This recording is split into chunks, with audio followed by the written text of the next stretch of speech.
Assalamu alaikum hormatly adamlar. Garaşlygy baky tarap ýurdumyzdaky täzelikler hem habarlar bilen tanışdyrýan Watan habarlary gepleşmeli. Şugun Türkmenistanyň prezidenti ýurdumyzyň ýaraglyk işleriniň belen serkerde başdy. Serdar Berdimuhammedow Döwlet Howpsuzlyk Keňeşiniň mejlisine geçirdi. Onu harby we hukuk goraýjy idaralar tarapyndan şu ýylyň 4 aýynda ýerine ýetirilen işiň netijelerini garaly. Hemde olaň işiniň ýakyn geljegi üçin ileri tutulýan uglar kesgetlendi. Gün tertibine garaşy döwletimizi howpsuzlyk we asudalygy üpçün etmek, harby we hukuk goraýjy idaralaryň maddi enjamlaryny bünýadyny mundan belegen putulanyrmak, hemde olaň işini hasa kämilleşdirmek bilen baglanşykly we käbir beýleki meseleler girdirildi.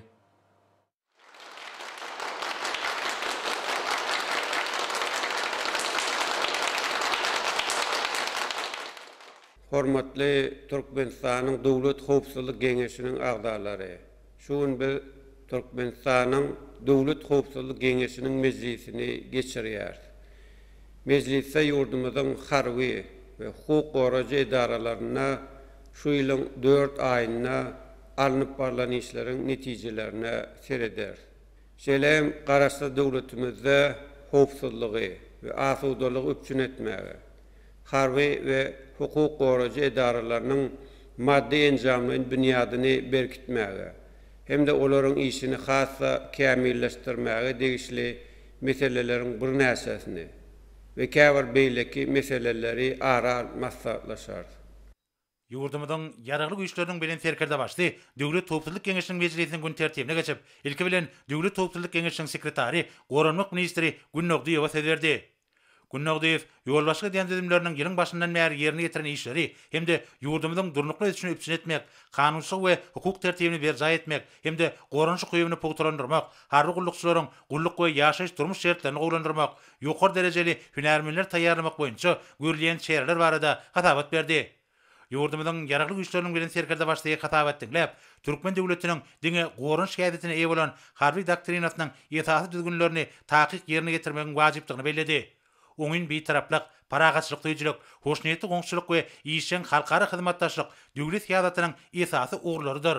Harby we hukuk goraýjy idaralaryň öňünde durýan wezipeleriň üstünlükli çözülmegi, serkerdeleriň hünär derejesine, olaryň hukuk taýdan sowatlygyna, döwrewap teň serişleri we tehnologiýalary erketmegine enliklerini günüden güni baglydyr diýip döwlet başçylaryna aýtdy. Hemde Döwlet Howpsuzlyk Keňeşiniň sekretaryna, Goranlyk ministrine anyk tawşyklar berdi. Hormatly prezidentimiz ýaraglyk güýçlerden, beýleki goşunlardan we harby idaralardan harby gullukdan boşatmak hemde raýatlary nowatdaky harby gulluga çağırmak işlerine üns çekdi. Şununla bilen baglykda Döwlet Howpsuzlyk Keňeşiniň sekretaryna, Goranlyk ministrine bu meseleni bir gözegçilikde saklamak hemde onuň guramaçylyk geçirilmegini üpçün etmek tawşyrly. Soňra ýurdumyzyň ýaraglyk güýçleriniň bilen serkerde başdy. Baş prokuror Attaýew söz berdi. Attaýew prokuratura idaralarynyň şu ýylyň ýanwar-aprel aýlaryna ýerine ýetiren işleriniň netijeleri hemde kanunçylyk namalaryny gyşanlykly ýerine ýetirmekde gözegçi amal aşyrmak maksady bilen görülen şeýerler barada hatabat berdi. Şeýlegem döwlet başçylarymyzyň odul beren tawşyklarynyň şol sanyna sanyl gomy ornaşdyrmak, işgärleriň hünär derejesini ýokarlandyrmak boýunça tawşyklaryň ýerine getirilişi barada edildi. Hormatly prezidentimiz hatabat diňläp, prokuratura idaralarynyň işleriniň döwletiň we jemgyýetiň durmuşynyň ähli ulganlaryna kanuny üpçün etmäge gönükdirlendigini aýdyp, idaranyň işgärleriniň öz borçlaryny awra bilen berjay edip, gadarlaşdyrjy hukuk namalarynyň ýerine getirilişine bir gözegçiligi amala aşyrmalydygyny bellädi. Döwlet başçylarymyz işi döwrüň tarapyna laýyklykda guramagyň zerurdygyny belläp, baş prokurora degişli tawşyklar berdi. Soňra baş prokuror Attaýew Tögdä we daşary ykdysady aratnaşyklary ministrligine korrupsiýa hemde paraxorluk bilen bagly ýol berilen jinaýat işleri boýunça geçirilen derňegleriň netijeleri barada hatabat berdi. Halkymyň mukaddeslik derejesine arzalayan gymmatlyklar bar. Şol gymmatlyklaryň birde çörekdir. Gahrman arkadaşymyz ömrümiň manfaatly täze kitabyny çörek saçamyzyň beregi arskal berekedi. Çörek uly sarpa goýan halkymyzda oňa bolan üýtüş garaýyş bar. Şol hem onu ähli beýleki nygmatlardan tapawutlandyrýar. Du çörek mukaddes, tamdyr keramat hataplanýar diýip belliýär. Hemde çörege halkymyň diňe bir ýaşaýyş üçin möhüm tökümine garaman, eýtem tebigatyň insany beren mukaddes peşkeş diýip düşünýändigini nyktaýar. Türkmençilikde diňe bir çöregiň däl, eýtem onun bişirilýän tamdyrynyň, salynýan saçanyň hem mukaddes hasaplanmagy, keramatlyk derejesine göterilip ýüze syýylmagy, ýekeje oňtunyň ırýa edilmeginiň hem isripçilik hasap edilmegi milletimiziň çörege goýan bilent hormatynyň nişanydyr. Emma kullu musulmanlar bilen birlikde halkymyň kalbyny, köňülini päkläp, farzyn berja etýän mukaddes Ramazan aýyna daýhanlarynyň der döküp ýygynan buğday hasyndan öndürilip, halka arzan bahadan yerlenýän uny göz dikip, mukaddeslige hyýanet edip, ogurlap jinayet edýän adamlar ýüze çykarylýar. Geçirilen detlap döňüde Türkmenistan Sewda we Daşaryk Saada Ministrliginiň Ahal Welayat Alçylar Jemgyýetiniň birleşiginiň Bizmeýin Alçylar Jemgyýetiniň başlygy wezipetine 2020-nji ýylyň 30-njy maýyndan 2020-nji ýylyň 18-nji aprel aralygyny işlen Rahman Bäşimew wezipetçilikleriň hyýanaty peýdalanyp, ýol başçysy Ahal Welayat Alçylar Jemgyýetiniň birleşiginiň başlygy wezipetine 2020-nji ýylyň 20-nji dekabryndan 22-nji ýylyň 25-nji aprel aralygyny işlen Rahatça Durdunadar we Bizmeýin Alçylar Jemgyýetiniň Ammar müdürligi wezipetini işlen Muhammed Uraz Abdullah dağlar bilen deslapdan jinayetçilikle dilleşip, Bizmeýin Alçylar Jemgyýetine işçi wezipetini işlen Muhammed Murat Goşunow, birinji dükanyň satyjysy wezipetini işlen Berdinazar Zahirow, üçüncü dükanyň müdiri wezipetini işlen Imamgelli Meredow, dördüncü dükanyň müdiri wezipetini işlen Ýazyerli Seýdaliýew, jemgyýetiň ekspeditor wezipetini işlen Ibrahim Zahirow, hemde raýatlar Azim Murat Sehet Muradow, Bäşimul Attaýew, Rahim Ýazy Çopanow dağlaryň üstü bilen degişli döwlet edara kärhanalary tarapyndan alçylar jemgyýetlerine ýeňillikli bahalardan ilata satmak üçin üpçün edilen jemagramy 1320 tonna buğday unlaryny öz dükanlaryna ilata satman, onu bir kanun ýollar arkaly unyň hil derejesine göre her haltasyny 106 manatdan 320 manata çen ýokarlanan bahadan bir kanun ýerläp, feodal düzgünlerini bolup, netijede emele gelen 4 milyon 167.802 manat aýratyn ulmeçördäki bahara tapawdyň para hökmüni alyp gelenlikler ýüze çykarly.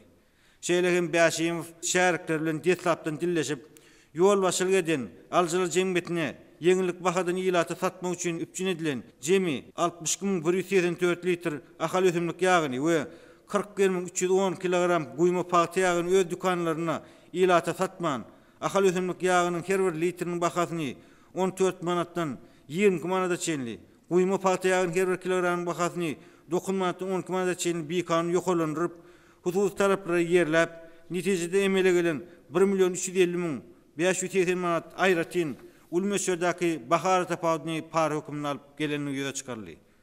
Ondan başga da Bäşimew Bizmeýin Alçylar Jemgyýetiniň başlygy wezipetini işlen döwrüne özüniň jinayetçilik hereketlerini ýygyderli gollaw berip durmak üçin ýol başçysy Ahal Welayat Alçylar Jemgyýetiniň birleşiginiň başlygy wezipetini işlen Durdunadarow 2020-nji ýylyň 6-njy martyna jemi 20 manaty para hökmüni beripdir. Şeýle Ahal Welayat Alçylar Jemgyýetiniň birleşiginiň başlygy wezipetini işlen Durdunadarow wezipetçilikleriň hyýanaty peýdalanyp özüne we tanış telekeçilerine degişli bolan unurs mökreti tamamlanyp barýan azyk hemde hojuluk haritlaryny öz garamagyna alçylar jemgyýetlerine ýokarlandyrylan bahadan ulmeçörde satyn alyp, şol haritlaryň dükanlara paýlanyp satylmagyndan emele gelen bahara tapawdyny özüne alyp, döwletiň emlegini ýelep, ogurlap gelipdir. Şonuň ýalda Durdunadarow ýol başylyk etýän Ahal Welayat Alçylar Jemgyýetiniň birleşigine degişli jemi 105.386 manatlyk emleklerini özüne bir kanun alyp, döwletiň aýratyn ulmeçördäki emleklerini ýelep, ogurlapdyr. Netijede Durdunadarow beýan edilen jinayetçilik hereketlerini amala aşyrmak bilen Ahal Welaýatyň Alçylar Jemgyýetiniň birleşigine umumy jemi 5.520.420 manatlyk aýratyn ulmeçörde maddiýan ýetiripdir. Şeýlelikde Durdunadarow özüň jinayetçilik hereketleriniň netijesinde galanan pul serişlerini iýilik edilmegini kanun görnüşine getirmek maksat bilen onuň bir kanun gelip çykyşyny ýaşyryp, bu pul serişlerine jem bazar bahasy 4.190 manatlyk 6 san awtolawlary, jem bazar bahasy 6.426 manatlyk 3 san ýaşaýyş ýaýlaryny onuň emleklerini, jem bahasy 260.300 manatlyk 1 san hal dükanyň emleklerini, jem bahasy 382.000 manatlyk 1 san kafeň emleklerini satyn alyp, jinayetçilik ýol bilen gazanan pul serişlerini kanunlaşdyryp gelipdir. Detlapdyryň doýamyny Büdmeýin alyjylar jemgyýetiniň Büdmeýin hojuluk gatnaşyk bazarynyň direktor wezipetinde 2019-njy ýylyň 1-nji martynyň 2020-nji ýylyň 23-nji aprel aralygyny işlen Gonus Murat Babaýew wezipet ýalyklarynyň hyýanaty peýdalanyp resmi namalar galyplaşdyryp ýol başyk etýän bazarynyň jem 4 milyon 237 min manatlyk emlaklaryny bekanun ýollar bilen satyp onuň pullaryny bazaryň hasabyna girdi jetmeýän aýratyn ulmöçörde pul fereşlerini ýeläp ogurlanlygy ýöze çykaryldy. Şeýlegin Babaýewiň taýinligine bolup bazaryň gözegçi wezipetini işlen Seyitnaz Rejepow özüniň şahsy hojuluk işlerini etdirip onuň öz iş ýerine barmaýanyny we deporsyny ýerine ýetirmeýäniňe garamazdan oňa jem 23.170 manatlyk zähmet haklaryny esasy töläp döwletiň pul fereşlerini bekanun garşylapdyr. Ondan başga da Babaýew wezipet ýalyklarynyň hyýanaty peýdalanyp taýinligine bolup bazaryň gözegçi wezipetini işlen Hal Muhammed Aşerow bilen detlapdyň jenaýetçilik dilleşip yol başyk etýän bazaryna ilata paýlama üçin göwerilen jemi 28.718 kilogram towuk buduny, 4.500 litr ahal paýta ýagyny, 1.928 litr guýma paýta ýagyny ilata satman, onu dürlüme çöllerde ýokarlygynyň bakadan loma ýerläp, suwda düzünlen bolup, netijede emeýle gelen 352.838 manatlyk aýratyn ulmöçürdäki bahary tapagyny par hökümini alyp gelipdir.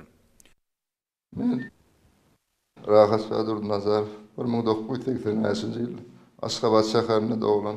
2020-nji ýylyň 20-nji oktýabrynyň häzirki wagtda sen Ahar Welaýat Alyjylar Jemgyýetiniň birleşiginiň başçy wezipetinde işlen döwrümde betnetlikden garamagymdaky bir näçe wezipeli adamlar bilen dilluşyp aýratyn ulmöçörde par alyp bekanun baýadym. Halka paýlanmaly alyk önümleriň hatda akygy buğday, uny, ösümlik ýaly, tugy, mäş we beýlik alyp önüne gymmat bahadan tatdyryp aýratyn ulmöçörde peýda bolup galan pullaryny öz gaýryma sowdum. Özüň jenaýetçilik hereketlerim bilen enem atamy dogry ardaşlarym ýylyçynda masgar edip olara awraýdan açdym. Men özüň eden jenaýetim dogry boýnuma alýar. Pişman edip ökünýär. Men Rahman Bäşimow 1989-njy ýylda Aşgabat şäherine doglan. 2021-nji ýylyň 1-nji iýundan 2022-nji ýylyň aprel aralygynda Ahal Welaýat Alyjylar Jemgyýetiniň birleşiginiň Büdmeýin Alyjylar Jemgyýetiniň başlygy wezipetinde işlen döwrümde bednetliklerden garamagymdaky bir näçe işgärler bilen dilleşip para alyp geldim. Ondan başga da taýinligimdaky dukanlarda halka satylmaly alyk haritleri kımmet bakadan tattırıp bir kanun bayap aýratyn agyr jenaýet etdim. Hükün yarın pişman edýärin. Men Muhammed Orad Abdullayev 1980-nji ýylda Aswa şäherinde dogdum. Men 2020-nji ýyldan bäri Aswa şäherinde Büdmeýin Alyjylar Jemgyýetiniň ammar müdir wezipetini işlen döwrümde ýeňil baýamak maksadym bilen başçygym Bäşim Rahman bilen jenaýetçilik dilleşip adamlaryň topar bolup ardan bahalardan halka paýlanmaly aýratyn ulmöçürdäki buğday uny, ösümlik ýagyny ogurlap bir näçe näwel raýatlary gymmat bahalardan satyp bir kanun gazanan aýratyn uly möçürdäki pullary başçygym bilen öz aramyzda paýlaşdym. İl içinde halanmayan, ýadgarlayan jenaýete baş goşdum. Eden jenaýetim bilen halkyň hakyny ýedim. Men günäk, men bagşla. Men Mamuelli Merez Ahal Welaýatynyň ýaşaýan. Men 2020-nji ýyldan bäri Aşgabat şäheriniň Büdmeýin Alyjylar Jemgyýetiniň 3-nji kanun müdiri wezipetinde işlen döwrümde ýeňil bayamağının kulkuluna düşüp başlığım bəşim Rahman bilen cinayetçilikli dilleşip adamların toporu olup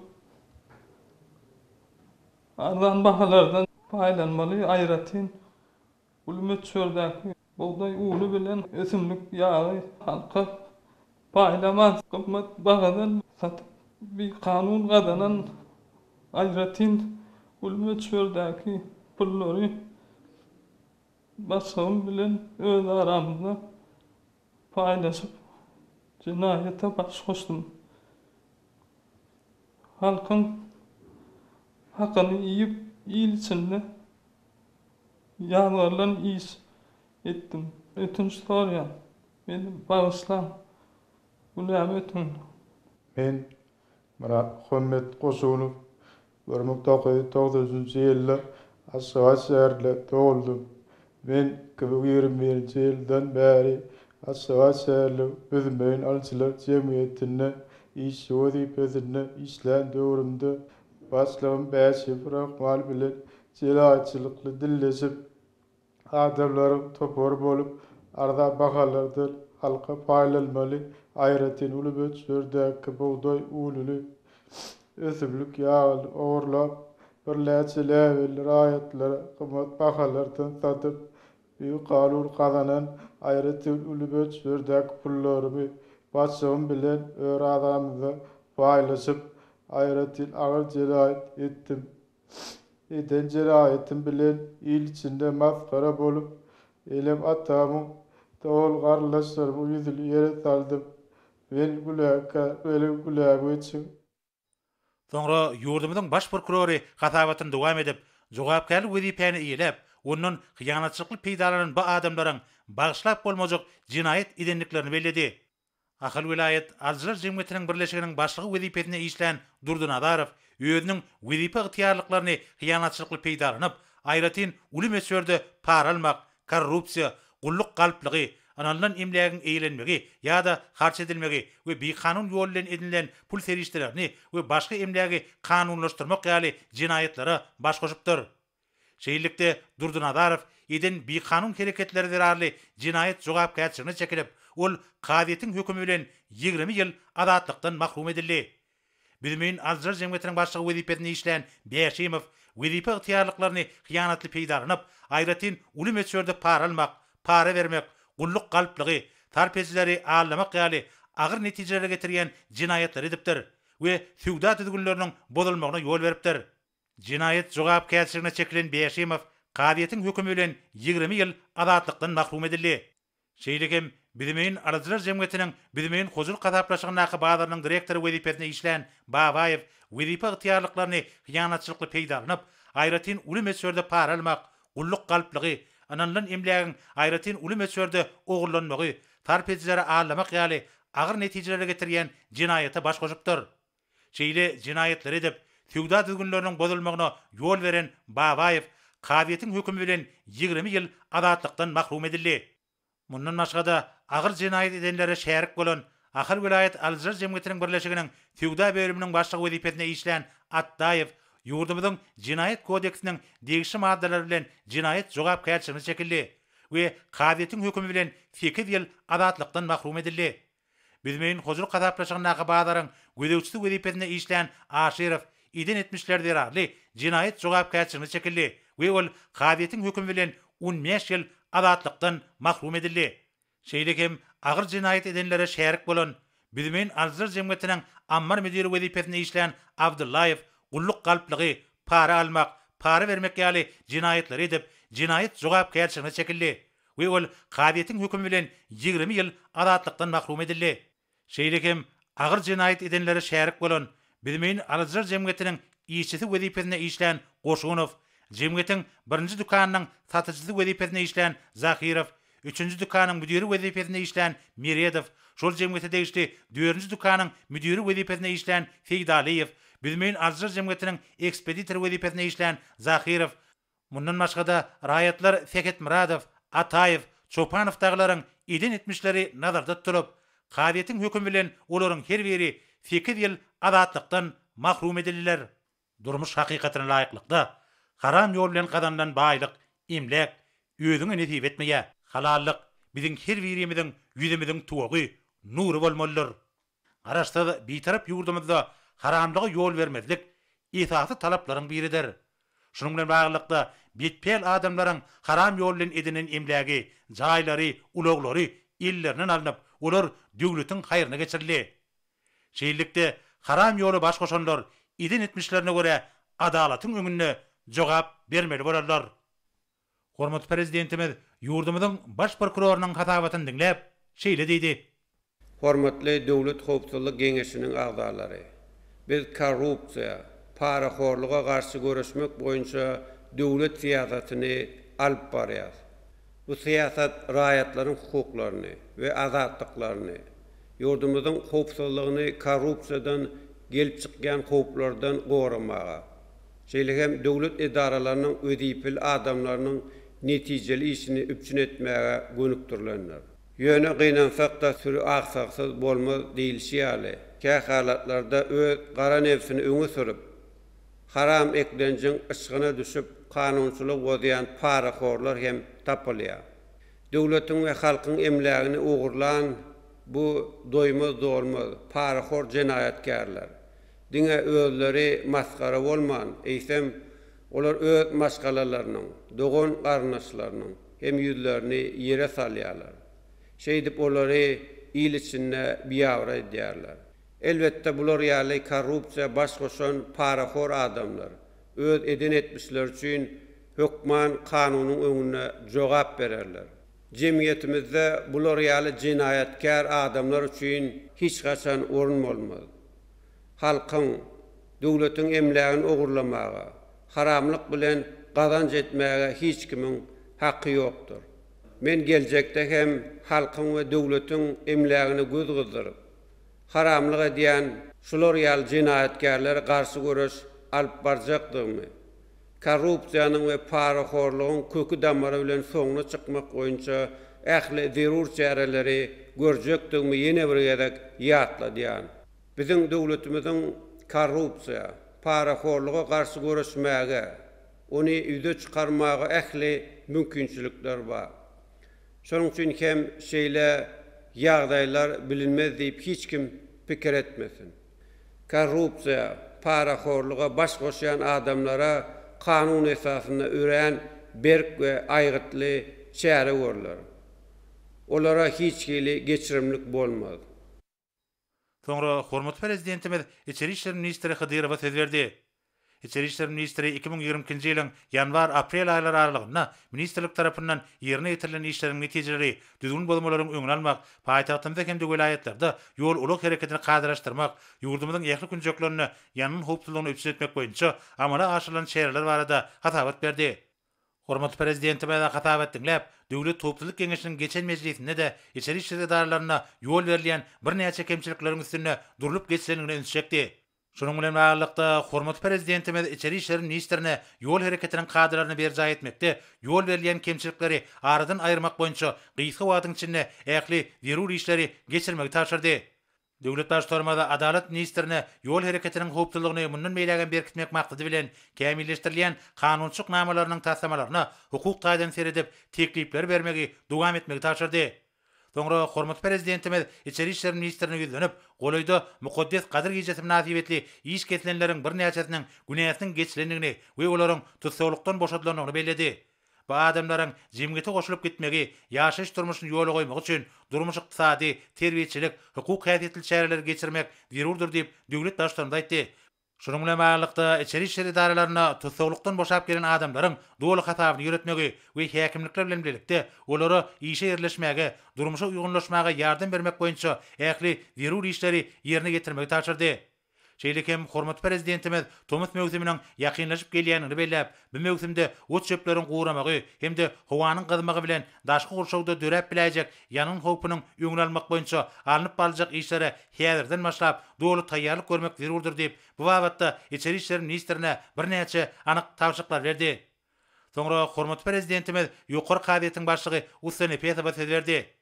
ýokary kabiliýetiň başlygy milli kabiliýet ulgamyny kämilleşdirmek, işgärlerin hünär derejesini ýokarlandyrmak boýunça şu ýylyň ýanwar-aprel aýlary aralygyna ýerine getirilen işleriň netijeleri barada hatabat berdi. Şeýle kemol ýolbaşy diýen düzümleriniň işine gödegçilik amala aşyrmak, tany tehnologiýalary ornaşdyrmak barada aýtdy. Hormat prezidentime de hatabat dinläp, hukuk bozulmalarynyň öňüne almak boýunça alınıp barýan işleri kabiliýet idaralarynyň hem işin gatnaşmalydygyny bellädi. Şeýlekem gadylaryň hünär derejesini ýokarlandyrmak meselelerine aýratyn ähmiýet berilmeler diýip döwlet başlarymyz ýokary kabiliýetiň başlygyna bir näçe anyk tawşyklar berdi. Ýurdumyzyň ýaragly güýçleriniň bilen serkerde başdy. Kabiliýet işini mundan meýlekde kämilleşdirmek boýunça görülýän şäherleriň ilkinji nowatda kabiliýetleriň awraýyny ýokarlandyrmaga, çögütleriň kanun esasyna öz wagtyna kabul edilmegine, bu ulgamda kanun çykarjak babatda täzelikleri öwrenmäge gönükdirlendigini aýtdy. Soňra hormatly prezidentimiz Milli Howpsuzlyk ministri Annaýewa söz berdi. Annaýew şu ýylyň 4 aýyna ministrlik tarapyndan ýerine getirilen işler hemde döwletimiziň milli bähfitlerini goramak, din hukuklylygy we kadry jemgyýetçilik ýagdaýyny taklamak boýunça ýigderli görülýän şeýerler barada hatabat berdi. Hormatly prezidentime de hatabat dinläp, halkymyzyň paragatçylyk durmuşyny üpçün etmegiň, ata watanymyzyň durnukly üçiniň ygtybarly etasy bolup durýanyny belledi. Gadandan uly üstünlikler we ýetilýän bilen tepkitler ýurdumyzda asuda we howpsuz durmuş bilen aýrylmaz baglanşyklydyr. Döwlet başlarymyz Milli Howpsuzlyk ministrliginiň üstüne ýüklenilen wezipe hemde ýöňde durýan wezipeler çözmekde işgärleriň ägir turly jogapkärçiligine üns çekip, konstitusiýon gurulşy goramak hemde ykdysady, ylmy tehnika we goranmak kuwaty pogturandyrmak boýunça anyk tawşyklar berdi. Soňra ýurdumyzyň ýaragly güýçleriniň bilen serkerde başdy. Döwlet serket gullugynyň başlygy Nuriýewa söz berdi. Nuriýew ýolbaşy diýen düzümine geçen 4 aýda alınıp balan işleriň netijeleri, ata watanymyzyň mukaddes sergetlerini goramak, serget kararlaryny abadanlaşdyrmak, netijeli gulluk etmek, eskerleriň göňüzay durmuşy we din jalmak üçin ýerul şertler döretmek boýunça görülen şeýerler barada hatabat berdi.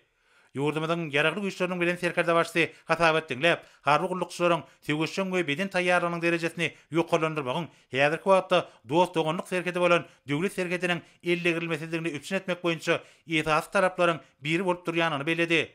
Şunun bilen birlikde sergetçileriň talaby laýyk gulluk etmegi hemde ýaşaş durmuş üçin ähli şertleriň döredilmegi amala aşyrlayan harby özgertmeleriň esasy orlarynyň hataryna durýar diýip döwlet başçylygy aýtdy. Hormatly prezidentimiz döwlet serget gullugynyň hojuluk müdiriýetiniň öňünde durýan möhüm wezipeleri üns çekdi. Hyzywsan naby müdiriýetde adyk öňlerini öňdirmek hemde gullukda bolan bedewatlar we türkmen alaba aýtlaryny köpertmek we olaryň tokumçylygyny ösdürmek boýunça işleriň dowam etmeginiň zerurdygy bellenildi. Şunun bilen baglykda ýurdumyzyň ýaragly güýçleriniň bilen serkerde başdy. Bu urda bir näçe anyk tawşyklar berdi. Soňra hormatly prezidentimiz Adalet ministri Taganowa söz berdi. Adalet ministri 2022-nji ýylyň geçen 4 aýyna ministrlik tarapyndan durmuşa geçirilen işleriň netijeleri, milli kanunçylyk kämilleşdirmek, hukuknamalaryna üýt götmeler girilmek boýunça teklipler taýýarlamak hemde raýatlara hukuk kömegini bermek boýunça alınıp barylan şeýerler barada hatabat berdi. Hormatly prezidentime de hatabat dinläp, ýurdumyzda amala aşyrlayan oňyn özgertmeleri kanunçylyk taýdan berkitmegiň ministrligiň esasy wezipeleriniň biridigini belledi. Şundan baglykda döwlet başlarymyz ýurdumyzyň kanunçylygyny kämilleşdirmek boýunça alınıp bolýan işe gatnaşmagyň, olary halkara hukugynyň umumy ikrar edilen kadralaryna alaýyk getirmek maksady bilen degişli teklipleri we hukuk netijenamasyny bermek işlerini netijeli alyp barmagyň wajypdygyny belledi. Bu wagtda anyk tawşyklar berdi. Soňra ýurdumyzyň ýaragly güýçleriniň bilen serkerde başdy. Döwlet gümrük gullugynyň başlygy Hudaý Kuliýewa söz berdi. Döwlet gümrük gullugynyň başlygy ýylyň başyndan bäri ýerine getirilen işler gullugyň maddi enjamyny binýadyny pogturandyrmak hemde işgärleriň hünär derejesini ýokarlandyrmak, gümrük gulluklarynyň işini taýyşykly ýola goýmak boýunça alınıp baran işler barada hatabat berdi. Ýurdumyzyň ýaragly güýçleriniň bilen serkerde başdy hatabat dinläp, bu düzümiň işiniň netijelegini ýokarlandyrmak üçin degişli çäreler görmegiň zerurdygyny aýtdy. Şunun bilen baglykda bir ulgama ýöňde barjy halkara tejribesini we döwrewap tehnologiýalary ornaşdyrmagyň wajypdygy bellenildi. Döwlet başlarymyz häzirki wagtda çek taýdan amatly ýerleşýän Türkmenistanyň ulug logistika we ulug üssaşy geçergilerini ösdürmäge hemde gümrük serket arkaly harit dolanşygyny çaltlandyrmaga aýratyn üns berilýänini belläp, haritlaryň üssaşy çaltdaşalmagy hemde ulug serişleriniň kadyly gatnamak üçin zerur şertler döretmegiň möhümdigine üns çekdi. Şunun bilen baglykda hormatly prezidentimiz ýurdumyzyň gümrük serketi arkaly haritlaryň daşalmagynyň we ulug serişleriniň gatnaşdyrmagynyň kadrlarynyň berja edilmegine aýratyn ähmiýet berilmeligini belläp, degişli işleriň umumy akrar edilen kadrlaryna laýyklykda geçirilmegine hemde kesilleriniň gaýramyna garşy görüşýän adatda naşar topar tarapyndan kesilleriniň kadrlary laýyklykda ýurdumyza getirilen haritlary ziýansızlandyrmak boýunça alınıp barýan işleri hemişe gödekçilik etmegi taşardy. Hormatly prezidentimiz ýükleri gözden geçirmegiň ýöňdebarjy usullaryny ornaşdyrmagy, dünýä tejribesini öwrenmegi we ony iş ýüzüne ulanmagy, ýürütülýän enzamlardan, teň serişlerden netije peýdalanmagy, ýokary hünärli işgärleri taýýarlamagy, gullugyň jogapkärlik wezipeleriniň gataryna ketgitläp, bu gurda birnäçe anyk görkezmeler berdi. Soňra döwlet başlarymyz Döwlet Migrasiýa Gullugynyň başlygy Atagaraýewa söz berdi.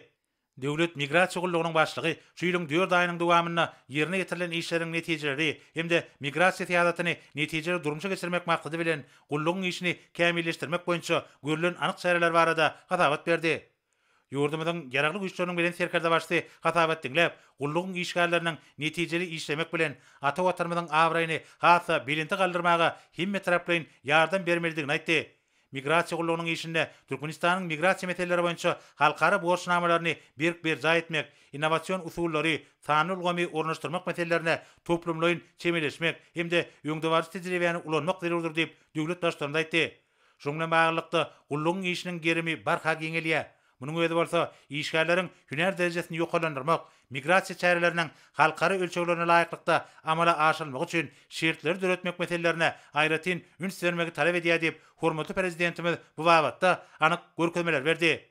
Soňra ýurdumyzyň ýaraglyk güýçleriniň bilen serkerde başly Döwlet Howpsuzlyk Geňeşiniň mejlisine gatnaşyra gidilip şeýle diýdi. Hormatly Döwlet Howpsuzlyk Geňeşiniň agzalary, siz öz ýolbaşçylyk edýän edaralaryňyzyň yktyýarlyklaryna laýyklykda korrupsiýany we paraxorlugy ýüze çykarmak, olaryň öňüni almak we netijelerini aradan aýyrmak. Şeýle bu urda günäkär adamlary jogapkärçilige çekmek boýunça alyp barýan işleriňizi mundan beýle kim hassa güýçleniriň. Çünki biz döwletiň, halkyň, ilginiň emlägine göz dikip, haram ýollar bilen baýamagy sinenşän jinayatkarlara hiç gaçan göz ýumyp bilmez. Döwletimizde durnuklalygy we howpsuzlygy öpçün etmek, döwleti dolandyrmakda gödekçilik hassa berkitmek, şeýle hem döwlet gullukçylarynyň halallygyny ýokarlandyrmak boýunça ähli zerur işler alınıp barylmalylar. Korrupsiýa we paraxorluga garşy alınıp barılan işleri mundan beýlekem hassa güýçlendirmek üçin prokuratura, qadiyet ve adalet edaralary milli kanunçylygy kämilleşdirmek boýunça teklipleri taýýarlamaly we degişli tertipde hödürlemeli. Hormatly Döwlet Howpsuzlyk Geňeşiniň agzalary, ýanky görkezlen jinayatkarlaryň haram ýol bilen gazanan emlakleri we pullary döwletiň haýryna geçirirler. Hemde bular ýurdumyzda durmuş maksatly binalary we desgalar gurmak üçin ulanýarlar. Şoňa görä de Günnogdiýew siz Döwlet Howpsuzlyk Geňeşiniň sekretary hökmünde döwletiň haýryna geçirilen şol emlaklaryň we pullaryň niýetlenen maksatlar üçin ulanýysyna degişli harby hukuk goraýjy edaralar tarapyndan gözegçilik edilmegini üpçün edin. Hormatly Döwlet Howpsuzlyk Geňeşiniň agzalary, ýurdumyzyň harby we hukuk goraýjy edaralarynyň işlerini hassa döwrewap derejede guramak. Bu edaralary dünýäniň öňdebarjy tejribeleri esasynda hassa ösdürmek üçin uzak möhletli meýilnamalary kabul etmek zerur bolup durýar. Şonuň üçin hem siz öz ýolbaşçylyk edýän edaraňyzy ösdürmek boýunça 2022-2028 ýyllar üçin 7 ýyllyk meýilnamalaryň taslamalarynyň gysga wagtyň içinde işlenip taýýarlanmagyny üpçün edin we olary bellinen tertipde tasdiklamak üçin hödürlän.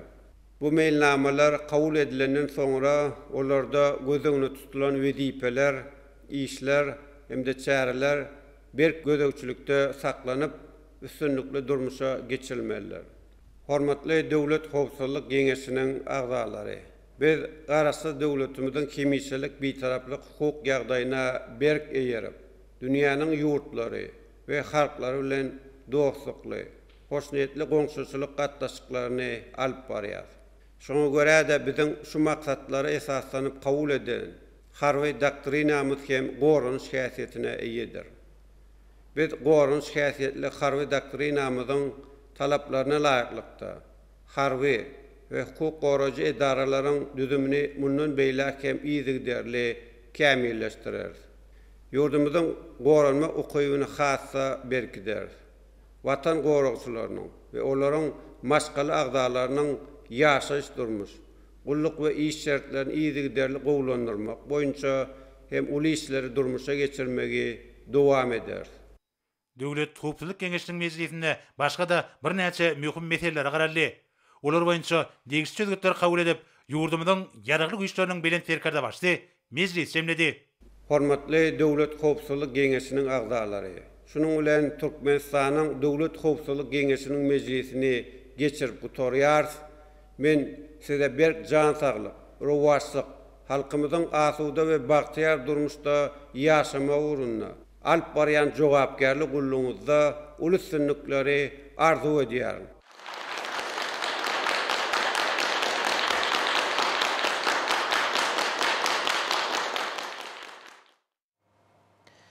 Orta Türkmenistan prezidentinin gol çeken resmi nämet bilen tanış edýäs.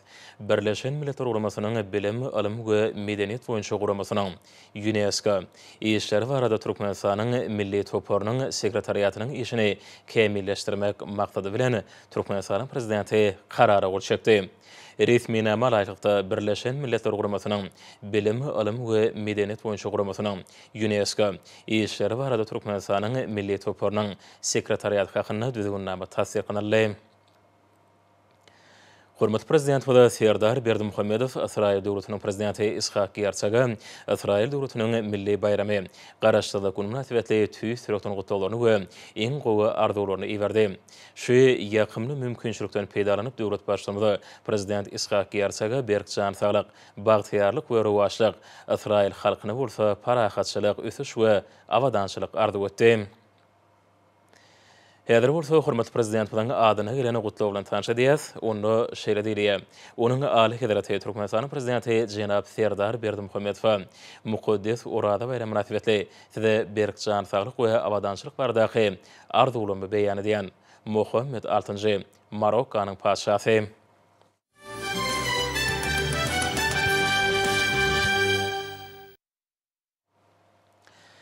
Odul habar berilýär, hormatly prezident we Serdar Berdimuhammedow ministrler kabinetiniň 29 aprelde geçirilen mejlisinde Tomus mewsumynyň ýakynlaşyp gelýänini nazara alyp, awada milli täýäkçilik doýugyny diýinjaş mewsumyny ýokary guramaçylyk derejesinde geçirmek bilen baglanyşykly meseleleri üns merkezine saklamagyň möhümdigini beledi.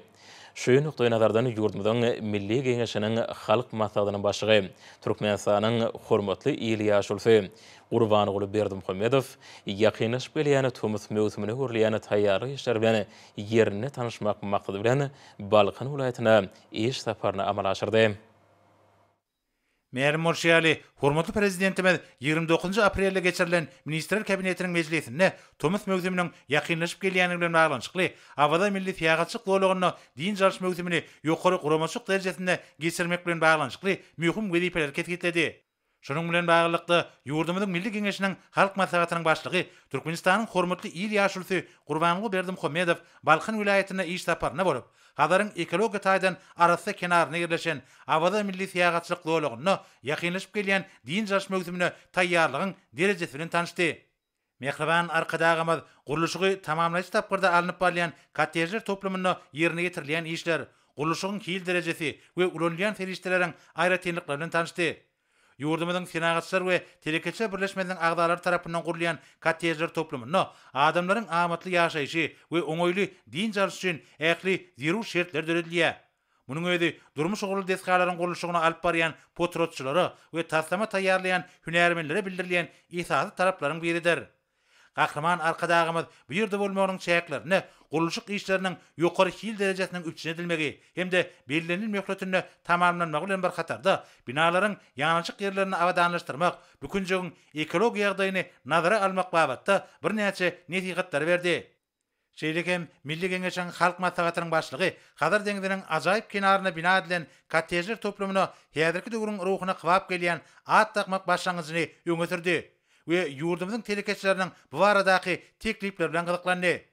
Olar bir karar döwletiň täze ýamynyň galkynjy döwrüne ýurdumyzda durmuşa geçirilýän özgertmeleriň arawajalyanlygy, umumyň häzirki döwrüň her bir pursatlarynyň arawaşyklary beslenýäniň nazara alyp bu toplumy arawaş diýip at takmak baradaky teklibi öňe sürdiler. Mehriban arkadagymyz häzirki döwürde alınıp barýan işleriň ýurdumyzyň arawaş gadamlaryna kybap gelýänini belläp bu toplumy arawaş diýip atlandyrmak baradaky teklibi öňledi. Soňra Gahryman arkadagymyz Türkmenbaş şäheriniň awada etrawynyň häkimi bilen birlikde amatly howa gurşawy bolan kenar ýakasyna alınıp barýan işler bilen tanışdy. Şeýlegem Gahryman arkadagymyz Tomuzky din jarş mewsiminde bu ýerde ulular we çağalar üçin düredilmegi göz öňütilýän mümkinçilikler, çağalar üçin niýetlenilen güýmenji merkezleriniň häzirki zamanyň gösen tehnologiýalary sany ulgan bilen üpçün edilişi bilen gyzyklandy. Häkim awada milli täýagatçylyk dowlagyny adamlaryň amatly din jarmaklary, wagtlaryny peýdary geçirmekler üçin niýetlenilen merkezlerde iň häzirki zaman enjamlarynyň ornaşdyrylandygyny, olarda çağalaryň okuýup başaranyny ösdürmekde mühim ähmiýeti bolan zerur mümkinçilikleriň düredilendигini gurrun berdi. Häzirki zaman deňiz şypahanasy öz çäklerini ýyl-ýyldan giňirdip, barha uly meşgullukdan peýdalanýar. Awada milli täýagatçylyk dowlagynyň amatly howa şertleri hemde baý dikeldiş mümkinçiligi, täzeçilligi, ýöňdebarjy binagarlyk we inženerçilik teknik pikirleri tarap alynan ugur özüniň oňy netijesini berýär. Bir ýerde hödürlenýän ýokary derejeli hyzmatlar türkmen halkynyň mehmançylyk täýeplerini we häzirki zamanyň kämil usullaryna esaslanýar. Şeýlelikde türkmen topragynyň bir behişli künjegi täýagatçylygyň, sportyň hemde şypahana din jarşyň ykrar edilen merkezine urlýar. Bir ýerde ula adamlar we körpe nesiller üçin ähli zerur şertler düredilýär. Munyň özi Türkmenistanyň bagtyarlygyň we ruhfelentligiň ýurdu hökümindäki derejesini pogtalandyrýar. Adamlar olaryň saglyk we awadançylygy, ilatyň hal ýagdaýynyň iýlikderli ýokalanylmagy, şol sanyna oňoýly din jarşwarada galady, ýurdumyzyň durmuşlygyny nazarlaýan döwlet ýazatynyň mühim ugurlarynyň birine urly. Şoňla baglykda ýurdumyzyň dürli künjeklerini, şol sanyna awada milli täýagatçylyk dowlagyny amala aşyrlaýan giň möçerli özgertmelerde döwlet adam çynlerden çygar öz beýanly tapýar. Soňra Gurbanly Berdimuhammedow adynaky howunarlygy metäş çağalara himayet bermek boýunça haýyr sahabat gatnaşyny esaslandyrjy hormatly arkadagymyz Türkmenbaş şäherine arkadagy serdarymyň gatnaşmagyna ýakyny açylan köp ugurly hassahana baryp gördi. Bir karar döwletiň täze ýamynyň galkynjy döwrüne ýurdumyzda çağalaryň sazyşyk öýüşini ýola goýmak hemde taglany goramak we berkitmek ugruna döwlet tarapyndan iýlikderli arad edilýär. Bu ýerelgeler durmuşa geçirilýän döwlet ýazatynyň ileri tutulýan orlarynyň biri bolup durýar. Köp ugurly hassahanyň çağalar üçin ýürütilişdirilen bölüminde çağanyň ýerki ösüşi boýunça lukmançylyk kömegi berilýär. Çağalaryň ýerki ösüşi olaryň saglyk ýagdaýyny barlamak we keselleri anyklamak hemde degişli bejergi çärelerini keskitlemek üçin niýetlenilen enjamlar dünýäde iň täze barlyk enjamlara gataplanýar. Gahryman arkadagymyz bejergi alýan çağalaryň saglyk ýagdaýy, bir ýerde ýola goýulan lukmançylyk hyzmatlary we onuň netijeleri bilen gyzyklandy. Gahryman arkadagymyz bejergi alýan çağalaryň dolu sagalyp, olaryň özleri ýaly çağalar bilen durmuşyň hüzürni görüp ýaşamaklary üçin zerur gollawlaryň berilejekdigini aýtdy.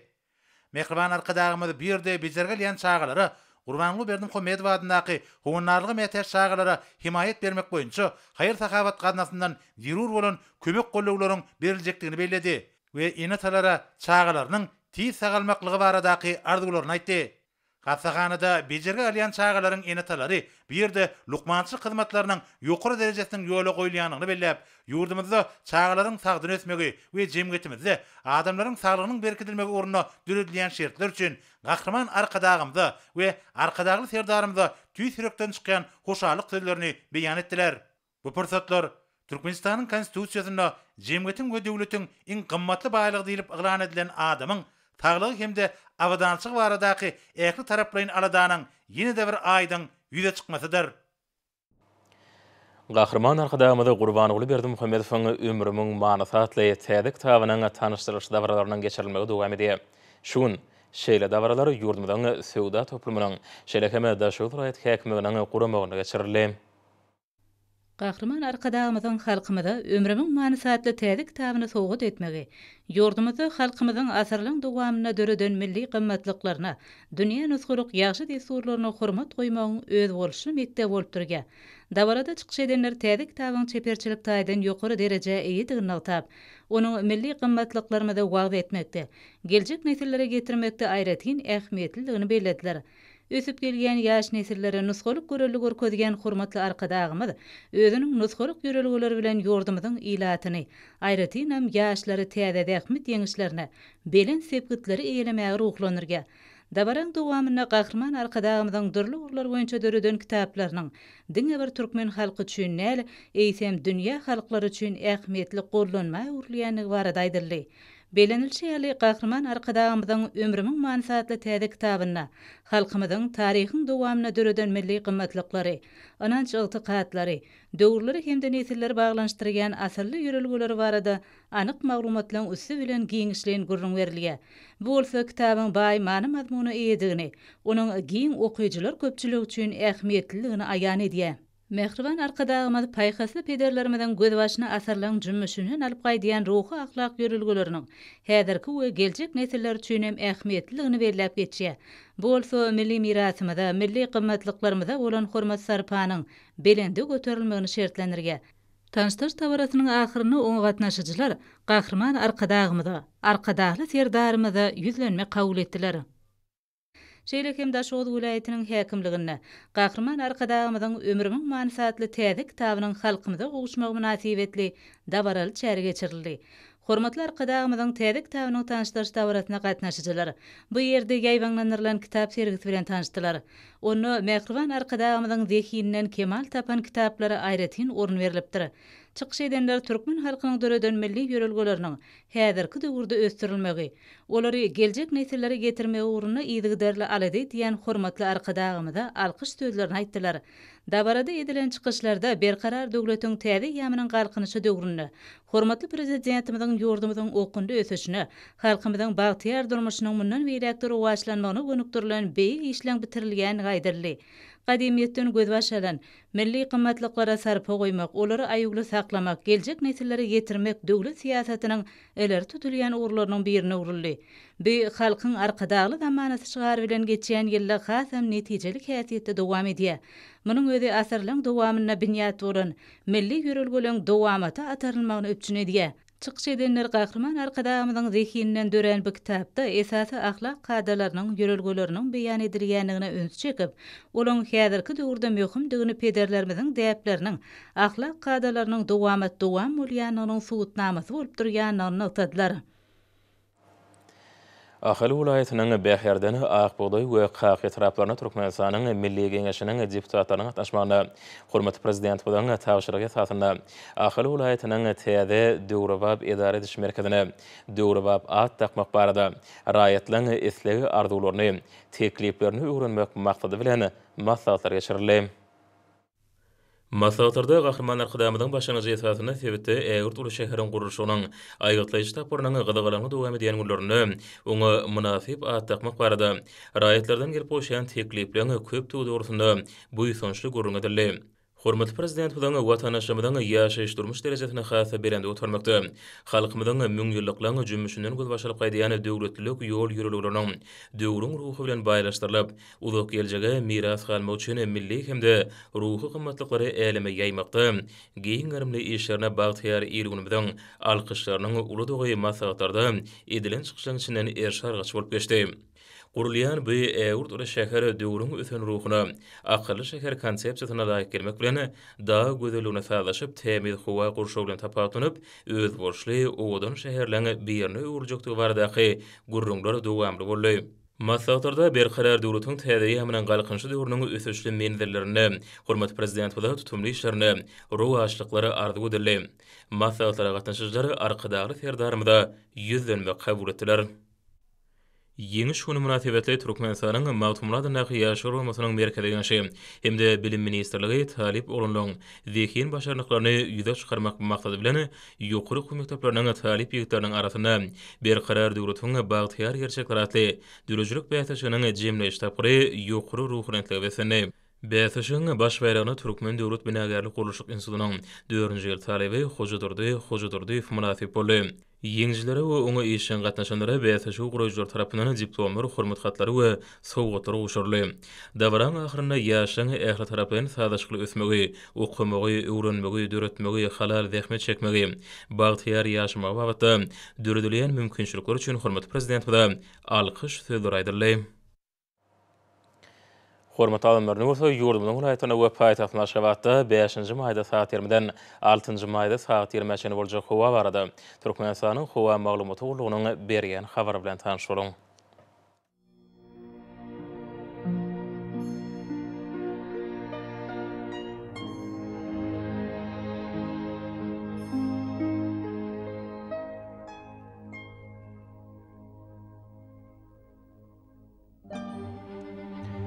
Balkan vilayatyna ýetgäp berýän burda howa adkemy ýaşar ýylarym çakma mümkin. Demirgalyk günbatardan tele sekundda 9-14 metr ýetýän şemal öwter. Howa ýetine 15-20 gradus, gündüzine 26-31 gradus. Kenary etraplaryna 19-24 gradus maýly bolar. Ahir vilayatyna ýetgäp berýän burda howa adkemy ýaşar ýylarym çakma mümkin.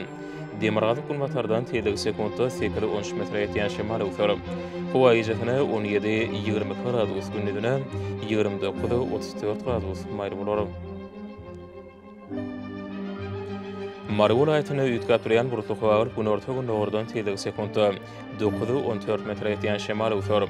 Howa ýetine 16-21 gradus, gündüzine 30-35 gradus maýly bolar.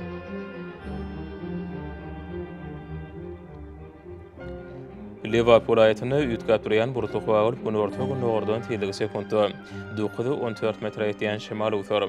Howa ýetine 17-20 gradus, gündüzine 29-34 gradus maýly bolar. Daşow vilayatyna ýetgäp berýän burda howa ýaşar ýylarym çakma mümkin. Gün ortagyny ordan tele sekundda 9-14 metr ýetýän şemal öwter. Howa ýetine 14-19 gradus, gündüzine 28-33 gradus maýly bolar. Paýtagtyň Aşgabatda ýetgäp berýän burda howa günüň ikinji ýarmynda adkemy ýaşar ýylarym çakma mümkin. Demirgalyk günbatardan tele sekundda 9-12 metr ýetýän şemal öwter. Howa ýetine 18-20 gradus, gündüzine 30-32 gradus maýly bolar. Ýurdumyz boýunça maý aýynyň 6-syna magnit hadisasynyň gowşak täsirli bolmagy aşylýar.